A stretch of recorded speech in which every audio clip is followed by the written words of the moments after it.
नमस्कार। स्वागत है आपका हमारे चैनल पर, जहां हम आपके लिए लाते हैं शांति और ज्ञान से भरी कहानियां। आज की कहानी का शीर्षक है ज्यादा सीधे मत बनो, सीधे पेड़ जल्दी काट लिए जाते हैं। इस कहानी के माध्यम से हम जानेंगे कि कैसे हम अपने जीवन में धोखा खाने से बच सकते हैं और अपनी संवेदनशीलता को बरकरार रखते हुए भी दुनिया में अपनी जगह बना सकते हैं। अक्सर हम देखते हैं कि जो लोग नर्म दिल के होते हैं वे दूसरों की सहायता तो कर देते हैं, लेकिन बदले में उन्हें धोखा मिलता है। तो क्या एक इंसान को भावनात्मक नहीं होना चाहिए? क्या उसे दूसरों पर भरोसा नहीं करना चाहिए? इस कहानी में हम जानेंगे कि कैसे हम संवेदनशील, करुणावान और दयालु बनकर भी अपने आप को धोखा खाने से बचा सकते हैं। आज की कहानी के माध्यम से आप कुछ ऐसे तरीके सीखेंगे जिनसे आप धोखा खाने से खुद को बचा सकते हैं। लोग हमेशा एक भावनात्मक रूप से कमजोर व्यक्ति का फायदा उठाते हैं। हमने देखा है कि हमारे आसपास जो लोग नरम दिल के होते हैं, अर्थात भावनात्मक रूप से करुणावान होते हैं, वे अपनी करुणा से दूसरों की मदद करते हैं, लेकिन अंत में हमेशा धोखा खाते हैं। तो क्या एक व्यक्ति को भावनात्मक नहीं होना चाहिए? क्या उसे दूसरों पर भरोसा नहीं करना चाहिए या उनकी सहायता नहीं करनी चाहिए? क्या करुणावान और संवेदनशील होना एक पाप है? यह पाया गया है कि एक संवेदनशील व्यक्ति आमतौर पर दयालु होता है, दूसरों की सहायता करता है, उनका ख्याल रखता है और उनसे प्रेम करता है। प्रेम भी एक भावना का रूप है, तो क्या प्रेम करना भी गलत है? और जैसा कि आप सभी जानते हैं, प्रेम तो आध्यात्मिक साधना का एक बहुत महत्वपूर्ण कदम है। तो कैसे एक व्यक्ति समाज में संवेदनशील, करुणावान और दयालु बनकर रह सकता है, बिना यह कि लोग उसका फायदा उठाएं और साथ ही अपने मन की अच्छाई, कोमलता और करुणा को बरकरार रख सके?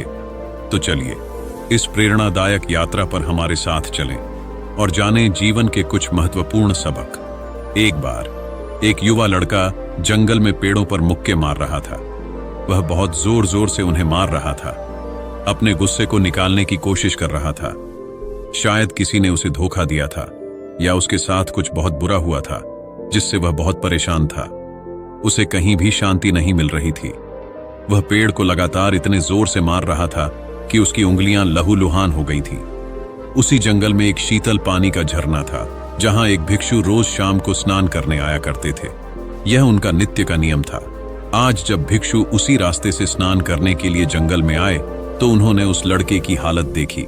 वह लड़का जोर जोर से चीख रहा था, रो रहा था और लगातार पेड़ पर मुक्के मार रहा था। लड़के के आसपास कोई नहीं था, जिससे भिक्षु को उसे लेकर चिंता हो गई। उसने सोचा कि अगर वह लड़के को अकेले छोड़ देता है तो वह आत्महत्या कर सकता है। इन विचारों के बावजूद भिक्षु ने कुछ नहीं कहा और लड़के को देखता रहा। भिक्षु वहां चुपचाप खड़ा था, लड़के के पास कोई शब्द नहीं कहते हुए। कुछ समय तक लड़के ने भिक्षु को अनदेखा किया, लेकिन कुछ समय बाद उसे अजीब सा लगने लगा।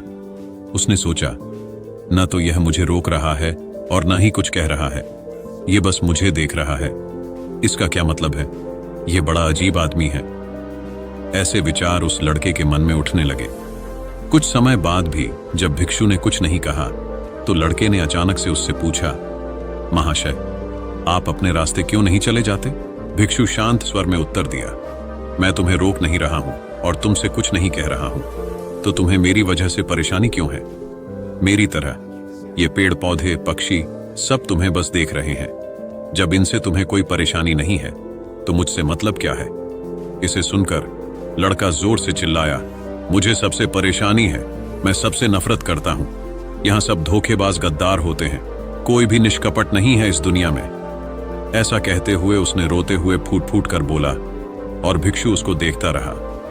वो उसे चुप करने की कोशिश भी नहीं कर रहा था, जिससे लड़के को और भी अजीब लगा। अब रोना बंद करके लड़का सीधे खड़ा हो गया और भिक्षु को सीधे कहा, आप बड़े अजीब आदमी हैं। आपके सामने एक इंसान है जो दर्द और परेशानी में है और आप चुप भी नहीं रह सकते। आपके मन में बिल्कुल भी संवेदना नहीं है। बड़े अजीब और कठोर हृदय वाले भिक्षु हैं आप। आपको अपने भिक्षु होने पर खेद होना चाहिए। और ऐसे ही ना जाने क्या क्या जली कटी बातें वो युवक उस भिक्षु को सुनाने लगा। कुछ देर बाद जब युवक की सारी भड़ास निकल चुकी थी, तब भिक्षु ने बड़े ही शांत स्वर में कहा कि आज मैं तुम्हें कंधा दे सकता हूं, तुम्हारे आंसू पोंछ सकता हूं, लेकिन इससे तुम्हारी समस्या का समाधान नहीं होगा। कुछ देर के लिए तुम्हारा मन बहल जाएगा, बस उसके बाद वही जिंदगी, वही लोग जो तुम्हें आज कंधा देने के लिए भी तुम्हारे पास नहीं है। फिर से तुम उसी जिंदगी में लौट जाओगे। कोई तुम्हें धोखा देगा, कोई तुम्हारा फायदा उठाएगा, और तुम अपने मन को ऐसे ही तकलीफ पहुंचाते रहोगे। तो आंसू पोंछने की बजाय तुम्हें मुझसे कुछ ज्ञान की बातें लेना चाहिए। याद रखना, जीवन में वह व्यक्ति जो तुम्हें किसी भी तरह धोखा नहीं दे सकता और तुम्हारी अच्छाई का लाभ नहीं उठा सकता। याद रखना, बहुत से लोग होंगे जो तुम्हारी आंसू पोंछें, लेकिन कभी कभी तुम्हें ऐसे व्यक्ति से मिलता है जो तुम्हें ज्ञान और सही समझ देता है। भिक्षु ने उससे कहा कि मैं उस पास ही की झरने में स्नान करने जा रहा हूं, वहां बहुत ठंडा पानी है।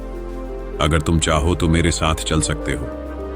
यहां अकेले परेशान होने से बेहतर है कि तुम झरने के शीतल पानी में स्नान करो। फिर तुम्हारा दिमाग, मन और शरीर सब कुछ पवित्र हो जाएगा। इसे सुनकर लड़का भिक्षु के पीछे जंगल में उस झरने की ओर जाने वाली एक राह में चला गया। जंगल में चुपचापाहट थी और उसके पैरों के नीचे सूखे पत्तों की चरमराहट सारे जंगल में गूंज रही थी। यह पूर्णिमा की रात थी और चांद अपनी उजली रोशनी जंगल में फैला रहा था। दोनों उस रोशनी में वह झरने की ओर बढ़ते रहे। जब वे रास्ते में चलते चलते थे, तब युवक ने भिक्षु से कहा, महात्मा, आपकी जिंदगी आनंदमय है, आपको किसी चीज की चिंता नहीं है। आपको पता है कि लोग इस दुनिया में कैसे जीते हैं, कितने धोखेबाज, कितने मक्कार, और सबसे बड़ी बात यह है कि हमारे ही लोग हमें धोखा देते हैं, जिन्हें हम प्यार करते हैं, जिन्हें हम अपना मानते हैं। जब हमें उनसे धोखा मिलता है तो कैसा लगता है? कभी कभी ऐसा लगता है कि यह दुनिया मासूम और दयालु लोगों के लिए नहीं बनी है, यह धोखेबाजों और मक्कारों के लिए है।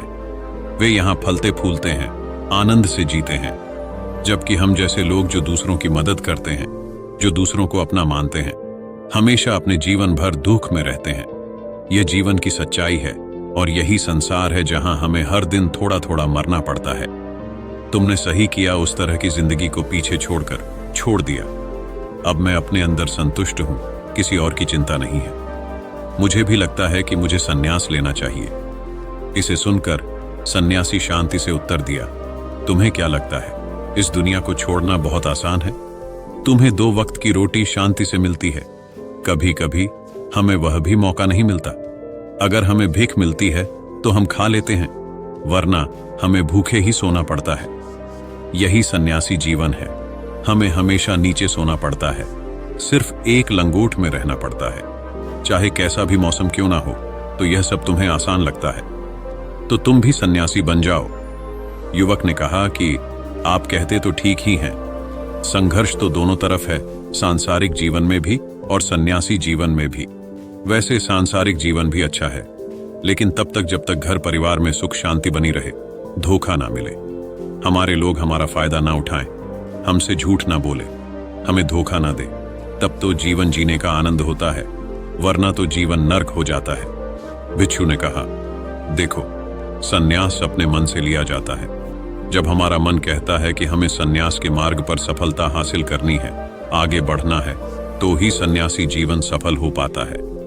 लेकिन अगर तुम अपने घर या दूसरे लोगों से परेशान होकर सन्यासी बनना चाहते हो, तो तुम्हारा सन्यासी जीवन कभी सफल नहीं होगा।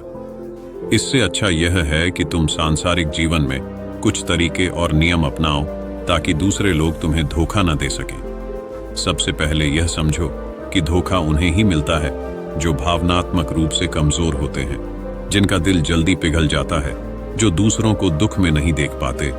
ऐसे लोगों के साथ धोखे होने की संभावना ज्यादा होती है, क्योंकि कोई भी आदमी अपनी परेशानी बताकर, अपने को दुख में बताकर तुम्हारा फायदा उठा सकता है। क्या पता वह झूठ बोल रहा हो, वह दुखी होने का अभिनय कर रहा हो, लेकिन आपको तो सच ही लगेगा, और उसके बाद कुछ समय बाद आपको पता चलता है कि आपके साथ धोखा हो गया। उसके बाद आपका मन अंदर से टूट जाता है। इसलिए सबसे पहली बात यह ध्यान में रखना है कि किसी को यह एहसास न होने दो कि तुम भावनात्मक रूप से कमजोर हो या तुम्हारा दिल अंदर से नर्म है।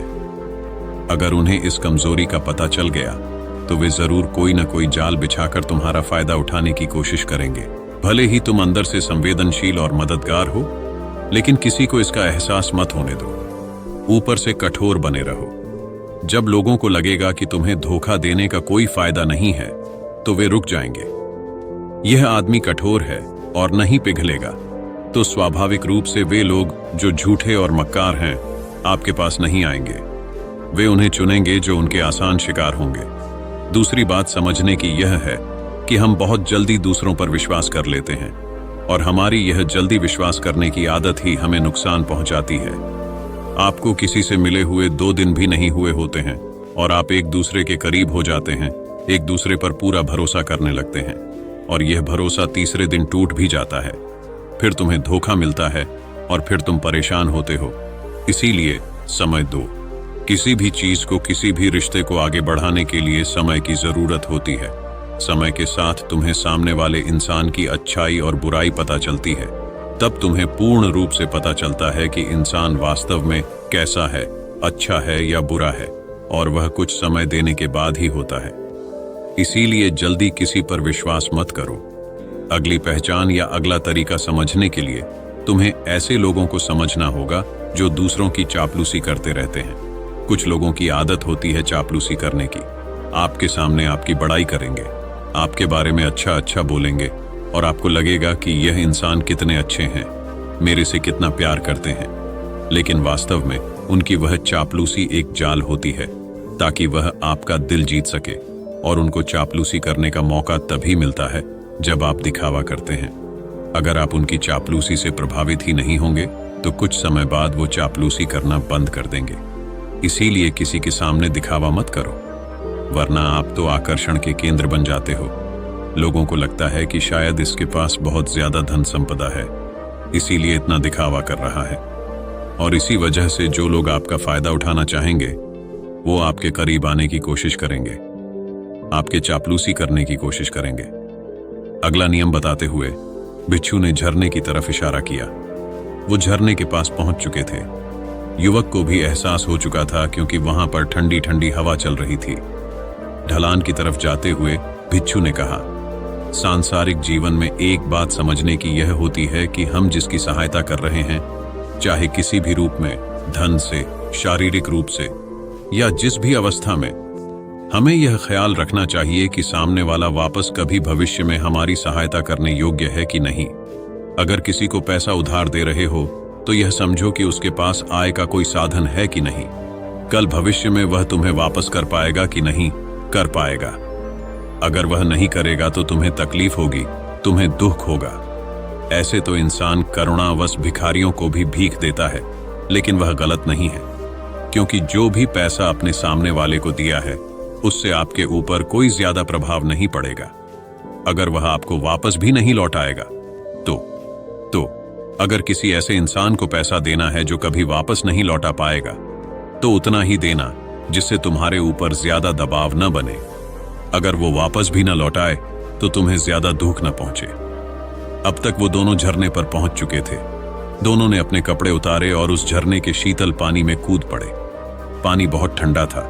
उन दोनों की सारी थकन, सारी उदासी पल भर में ही दूर हो गई। स्नान कर लेने के बाद दोनों एक पेड़ के नीचे उस झरने के सामने बैठकर बातें करने लगे। भिक्षु ने उसे आगे समझाते हुए कहा, शुरुआत में लोगों को नजरअंदाज करना सीखो। जब तुम किसी को शुरुआत में नजरअंदाज करते हो तो जो भी लोग किसी लालच की वजह से तुम्हारे पास प्रभावित हो रहे थे, उनकी छटनी हो जाएगी। जब तुम उनको नजरअंदाज करोगे तब कुछ लोग 1-2 बार तुम्हारे पास आने की कोशिश करेंगे। उसके बाद वो तुमसे दूरियां बना लेंगे, और जो आदमी तुम्हारी इंसानियत, तुम्हारी अच्छाई देखकर तुम्हारे पास आएगा, वो नजरअंदाज करने के बावजूद भी तुम्हारे करीब ही बना रहेगा। और यही तो एक सच्चे इंसान की पहचान होती है।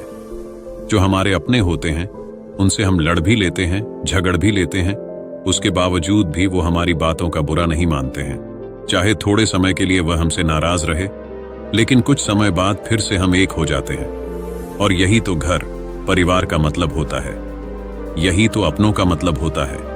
इसीलिए शुरुआत में अनजान लोगों को नजरअंदाज करना सीखो, इग्नोर करना सीखो, ताकि धोखेबाज मक्कार लोग तुम्हारे करीब ही ना आ पाएं।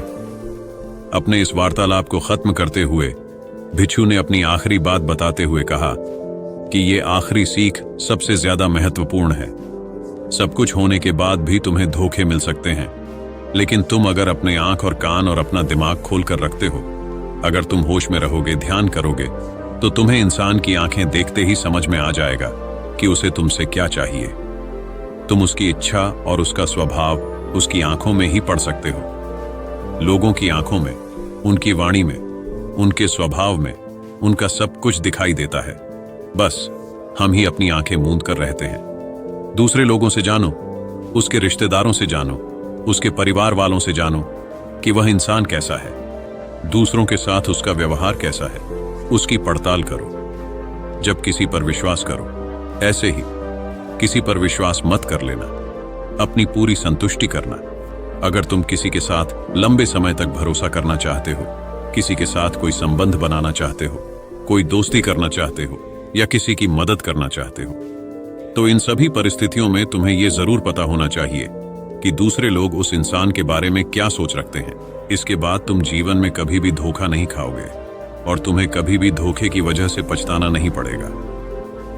इसी तरह की बातें करते हुए भिक्षु और वो लड़का दोनों जंगल से बाहर आ गए और अपने अपने घर को चले गए।